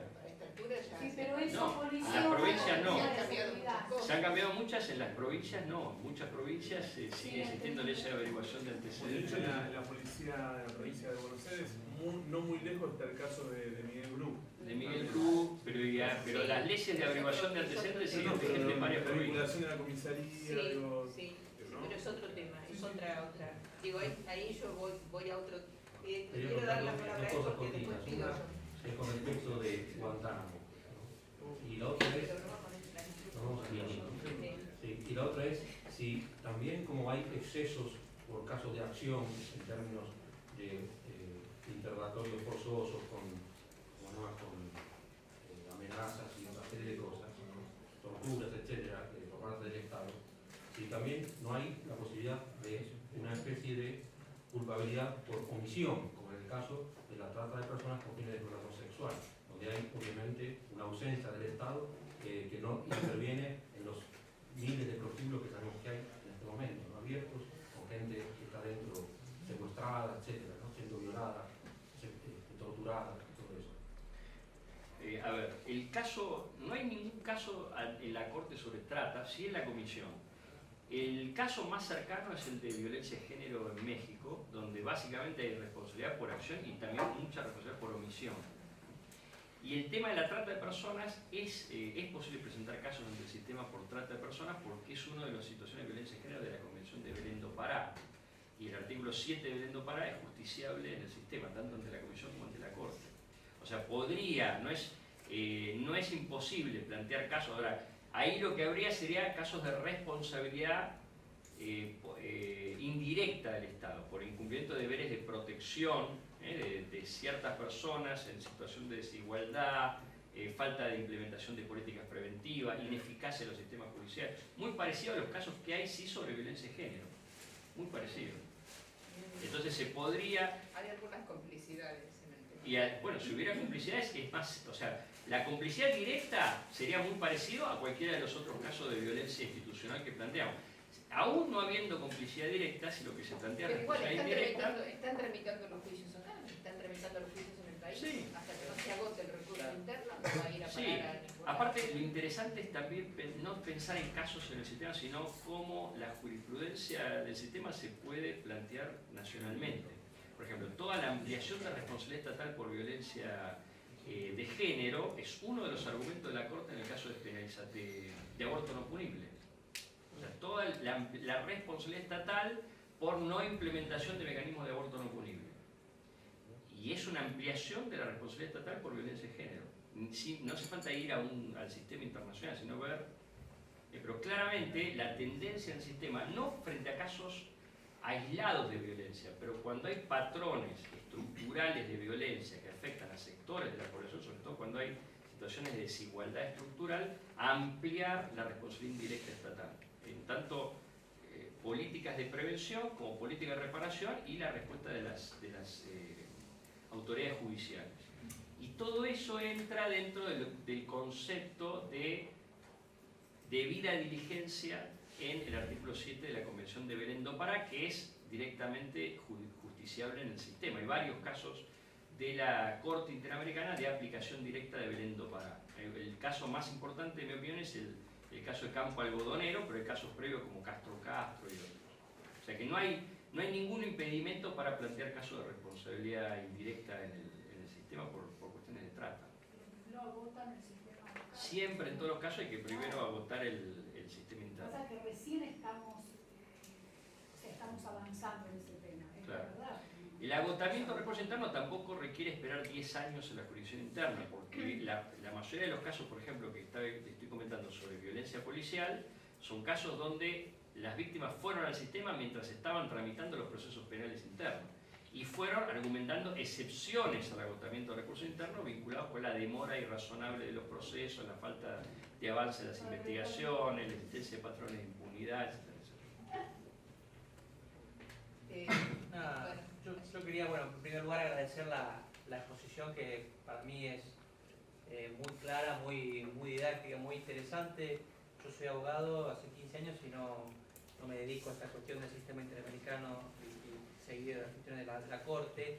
Me pareció muy interesante, digo esto como reflexión y después va la pregunta, esta cuestión de la jerarquización constitucional de los tratados de derechos humanos de la reforma de 1994. Me parece que es un elemento que al menos yo no lo tenía dimensionado en este nivel. Es decir, me parece que justamente esta revalorización de los fallos de la Corte de Derechos Humanos Interamericana tiene que ver con su previa incorporación, digamos, ¿no? Como tratados con jerarquía constitucional. Eso por un lado. Y un poco la pregunta que el doctor lo había deslizado en algún momento, el comentario, tiene que ver con el instituto concreto del indulto. En constituciones como la nuestra, Argentina, que es una facultad constitucional del Ejecutivo, o sea, del presidente. ¿Cómo juega la cuestión del indulto y si existe algún fallo o antecedente de la Corte Interamericana relativa a indultos relacionados con delitos de lesa humanidad? De la Corte Interamericana, casos sobre indulto no recuerdo. Lo que hay es casos sobre reducciones de pena. Por ejemplo, la discusión, sí, conmutación de pena en el marco de leyes que se consideran leyes de amnistía. Por ejemplo, la ley de justicia y paz en Colombia, que fue el marco para el proceso de movilización con los paramilitares, fue analizado por la Corte. Yo le mencioné el caso de La Rochela y en otros casos posteriores, que no es un indulto, sino es una ley del Congreso que permite rebajas de penas en casos particulares como contrapartida de procesos de paz, que incluye la desmovilización, la entrega de armas, la reparación, la contribución a la desmovilización del grupo armado, etc. Ahora, la Corte Suprema Argentina sí tiene una decisión sobre constitucionalidad del indulto basada centralmente en derecho penal internacional y en derecho internacional de derechos humanos, que es el caso Maceo, que para mí es el mejor caso sobre el tema que tiene la Corte Suprema, porque es un debate amplísimo sobre muchos de los temas que estamos discutiendo acá: cosa juzgada, legalidad, prescripción, la confluencia entre derecho penal y grave violación. O sea, todos los temas están planteados en ese caso. Y era una discusión, porque el deber de investigar no dice mucho sobre el monto de la pena. Y muchas de las personas que son indultadas cuando ya cumplieron una parte de la condena. Entonces, hay un debate sobre si el deber de investigación penal obliga a imponer cierta pena, ¿no? Y parte de la discusión, por ejemplo, son las leyes que están discutiendo ahora también de marco para la paz en Colombia, para la negociación con la FARC, tiene que ver con políticas de reducción de penas. La Corte no entra a analizar eso en el caso Maceo, directamente le aplica a los indultos de graves violaciones la misma jurisprudencia que había definido sobre leyes de amnistía. O sea, así como no se puede aplicar leyes de amnistía, tampoco se puede aplicar indultos. Indultos de procesados, hay incluso argumentos constitucionales sobre indultos de procesados, pero tampoco indultos de condena. O sea, no se pueden indultar condenas. Es un tema, el fallo me parece bastante completo, pero el debate sobre, no tanto sobre indultos, sino si se puede conmutar penas a autores de graves violaciones, es un tema todavía abierto a discusión, sobre todo cuando son leyes que se dictan en el marco de procesos de salida de conflictos armados, donde nosotros toda nuestra legislación se dio en transiciones que no tenían que ver con salida de conflictos armados, pero sí las leyes, por ejemplo, donde el marco de investigación penal es parte de la negociación para desmovilizar grupos que están operativos, están activos, que es lo que se hizo, la discusión que se dio en Colombia y que se está dando ahora en la negociación con la FARC, ¿no? Recientemente, no sé si Leonardo quiere contar sobre eso, pero hay una decisión de la Corte Interamericana en un caso de El Salvador, que es la masacre de Mozote, donde la Corte ahí modula, o sea, sin bajarse del estándar de deber de investigación penal de graves violaciones y prohibición de amnistía e imprescriptibilidad, plantea la posibilidad de la incorporación de ciertos beneficios de reducción de pena en el marco de salidas de conflictos armados cuando son beneficios que se equilibran con otras cuestiones, ¿no? Como por ejemplo desmovilización efectiva, reparación, verdad, aporte de investigación, aporte de información para identificar personas desaparecidas, entre otras cuestiones. O sea que habrá que ver en el futuro hacia dónde va esa jurisprudencia, que básicamente implicaría no bajarse el estándar del deber de investigación penal, pero entrar a analizar, por ejemplo, cuál es el plazo proporcional de pena, o sea, si hay un principio de proporcionalidad de la pena frente a graves violaciones. Y esto es toda una discusión. Me parece que también hay otra cara para plantear la misma discusión, y es que la investigación penal, planteada así como investigación penal, es la investigación de la responsabilidad que puede ser punible según el hecho. Eso no tiene ninguna relación directa con la investigación de la verdad. No. Y me parece que cuando se habla de verdad, tendríamos que pensar que la investigación de la verdad no necesariamente es penal. No. Y que por otra parte la investigación de la verdad es la verdad que le importa a las víctimas o a los familiares de las víctimas, y una verdad histórica que contextúa y permite significar el hecho. Digo, de eso parece que no se ocupa nadie. Bueno, con lo que yo me pregunto, ¿qué le vamos a dejar a nuestros hijos? hay Se bastante. muere Videla, se muere Claro. Macera, se van muriendo todos y nos vamos a morir nosotros. Claro. ¿Y qué le vamos a dejar a nuestros hijos? Si no se investiga ahora la verdad como verdad histórica y como verdad de los hechos, independientemente de las puniciones que las haga la justicia penal. Pero por lo general, en los casos de graves violaciones se plantea deberes de investigación penal y deberes Sí, de verdad. por lo Y general. también la vinculación, o sea, porque el proceso penal también es un proceso Lo hemos de charlado de eso ya desde hace 20 años. Claro. Y lo charlé yo con la cámara que cuando dije, por favor. No, mi opinión La particular verdad es que el proceso penal tiene un es un valor mecanismo. trascendente muy superior al de la condena. Depende eso, ¿no? Hay, digamos, El de la condena tiene un efecto obvio. depende, o sea, no sé cuál es la medida, porque digamos, hay víctimas que prefieren la verdad, hay víctimas que creen que el mejor camino de la verdad es la investigación penal. Sí, la víctima. O sea, Hay que ver la historia. y La investigación penal, yo sé que apunta a otra cosa, es a la responsabilidad sobre los hechos. La verdad es otra cosa. Porque por ahí la defensa... La causalidad de los hechos. Claro, es por qué pasaron y por qué tal. Entonces eso hace que se pueda hacer una reparación. Si no, esto no vamos a cometer los mismos errores otra vez, o no va a volver a pasar porque estos errores son subsanados. Pero lamentablemente yo entiendo, o sea, digamos, es un concepto humanitario que pocas veces se da, yo soy abogada y bueno, pocas veces el derecho se aplica de forma humanitaria, se aplica desde el punto de vista legal humanitario, que no es lo mismo. A veces la gente por ahí necesita, yo lo veo, se ve hasta en televisión, la gente a veces necesita quizás el aspecto de la ley que no es, porque no es como ellos piensan que es la ley. La ley es por ahí defender con las leyes, digamos, ciertos hechos que son punibles. Y eso a veces no alcanza, a eso me estoy refiriendo. A veces para las víctimas eso por ahí no alcanza, quieren saber por qué pasó eso, no lo entiendo. Entonces, el tema de la verdad es importante desde el punto de vista de por lo menos decir, no, la verdad que esto está mal que se haya hecho por esto, pero ese por qué no existe, porque es un porqué filosófico. No es filosófico. Es la construcción de un contexto, y no vamos a irnos a los de lesa humanidad. Cromañón. Sí, ya lo sé, Cromañón sí, comparto. Es una verdad que cambia, si se puede plantear íntegramente con todas las variables que produjeron el hecho, cambia sustantivamente, digamos, una mirada sobre determinadas cosas.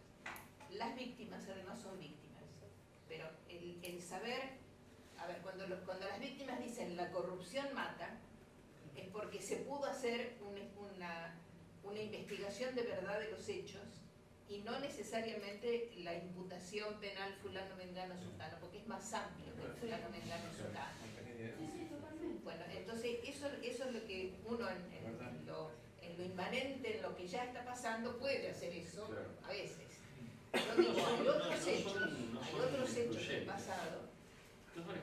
No son excluyentes, tienen distintos efectos, pero en lo real se reclama más la punición que la verdad.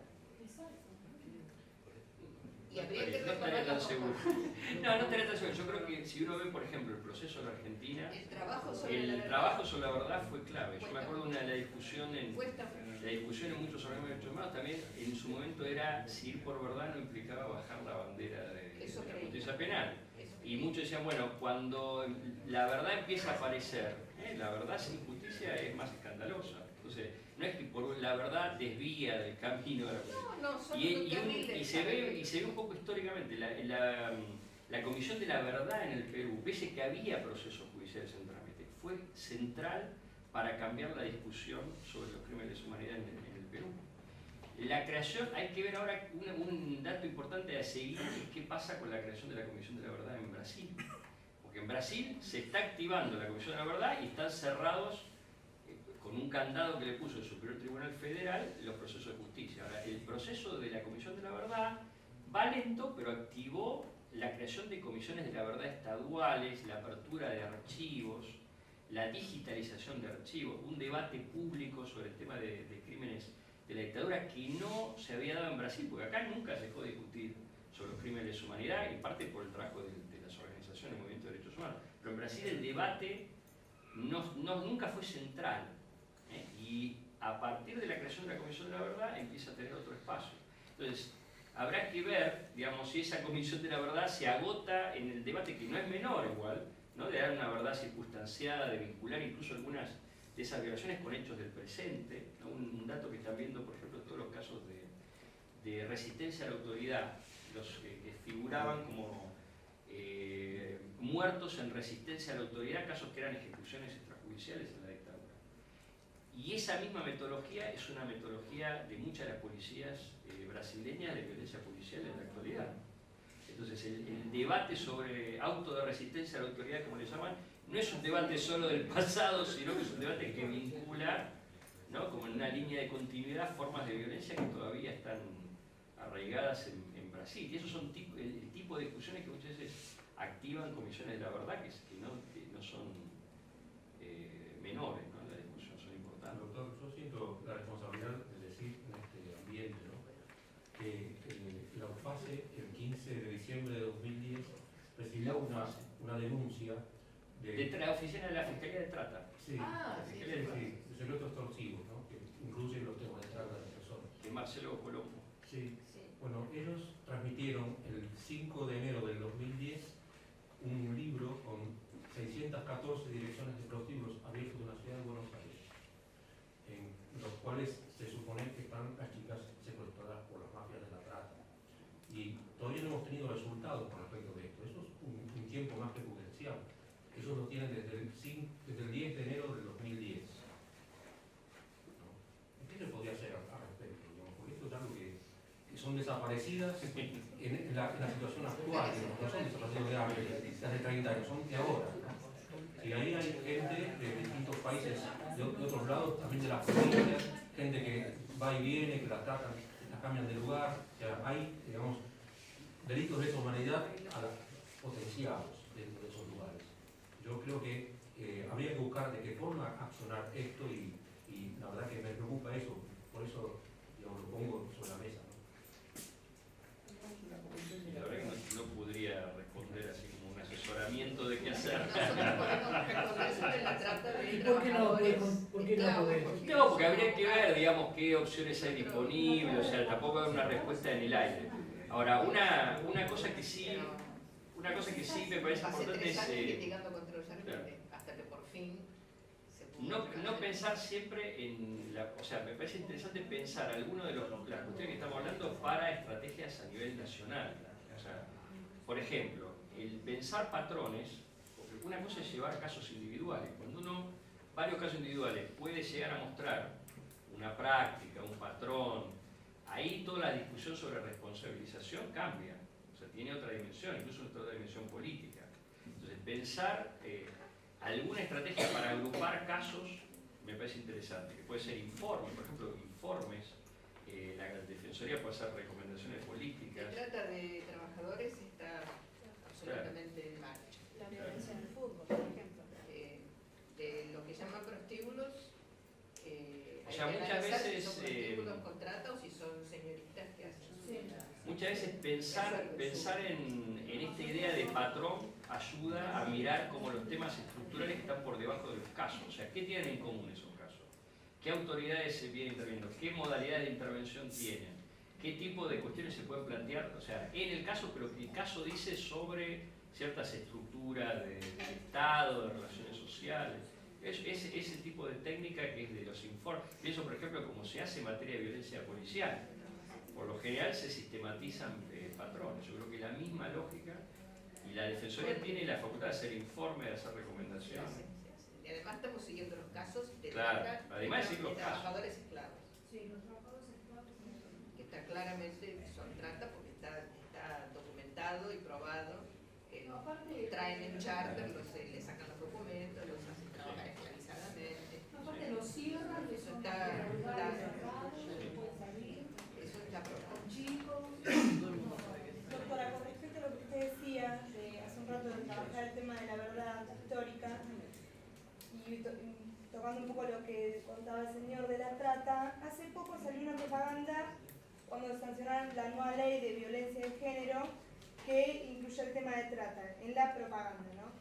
Y justamente definía la trata de personas como esta clase de delitos modernos, decía la publicidad. Entonces, en la historia hay antecedentes en Argentina.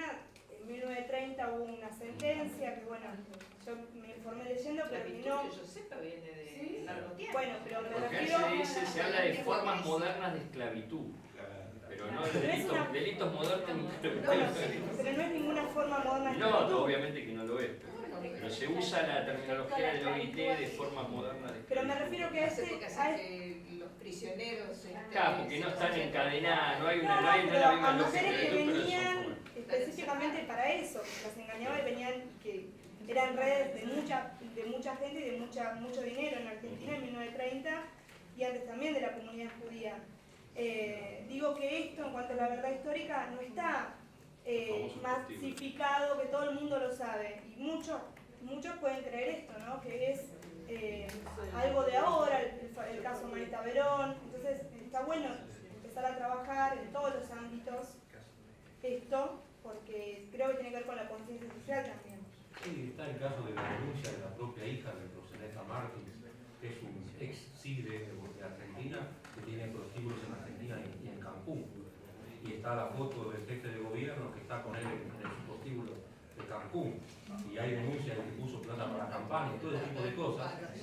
Digamos, no son del diario Clarín ni de la oposición, son cosas concretas que son datos actuales.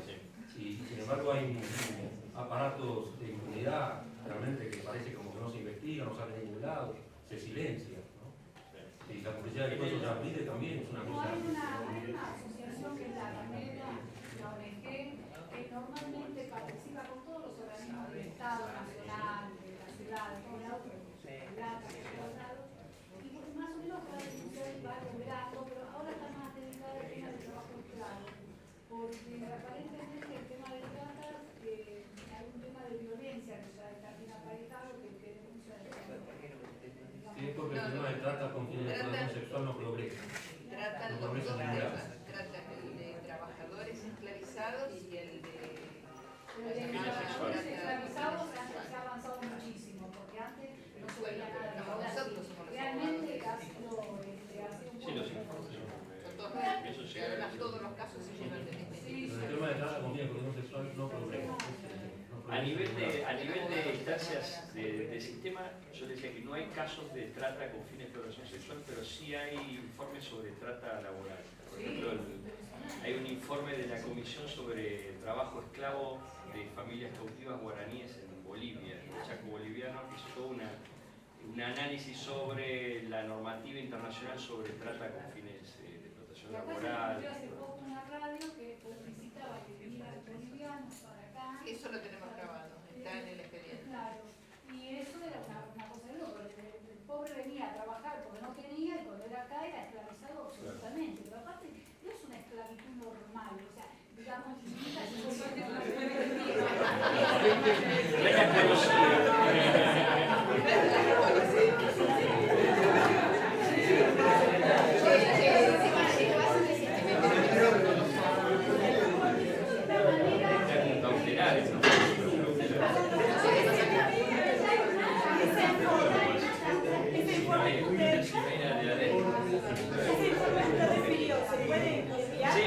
Sí, es el informe ese Van a hacer, perdóname, van a hacer la visita en Loco porque no tienen ningún fondo. Estuvieron ahora, fueron ahora. Porque acá vinieron en el 79, cuando o sea, estábamos en el que 79. no es normal, Llegaron para tarde. no están cerrados exactamente, pero están en una condición que no pueden defenderse porque no tienen documentos, porque no tienen dinero y porque no les dan de comer. O sea, es enfermo el sistema y esa gente está produciendo para que otros se enriquezcan. O sea, es una cosa que no tiene mucho contenido. Sí, ahora vamos a hacer la investigación de la cadena de valor. Claro, Para poder cuantificar Me preguntaba si el informe que usted refirió se puede socializar. Sí, para quienes se van quedando con los el informe está en dos informes. El informe sobre situación de derechos humanos en Bolivia del año 2006 y después hay un informe específico que se llama la situación de familias cautivas guaraníes en el Chaco boliviano, que es del año 2008 de la Comisión, y los dos están en la página web de la Comisión Interamericana. Bueno, vamos interviniendo y agradeciendo no solamente las 2 horas.